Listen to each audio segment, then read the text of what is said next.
Hi everybody, today we'll talk about my husband's world famous Spookburgers. In the late 80s my husband was invited to a friend's house for hamburgers. My husband's friend had one of his friends from high school, Frank, and his wife and daughter. They were massive 3/4 pound to 1 pound hamburgers.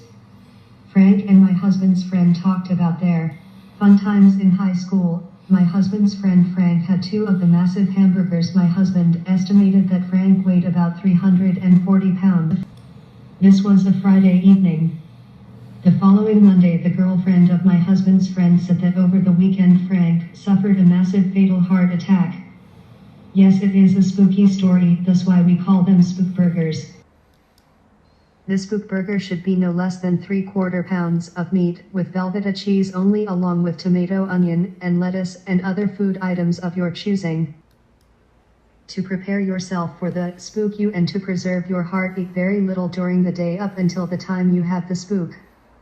We want you to be happy and enjoy your Spookburger. Condiments can be of your choice plus refreshment. At our house, we have the 1lb Spookburger, but as for me, I eat only half and save the rest for the next day. Spookburgers are a great summer treat. So as it's said, 2 spooks coming up.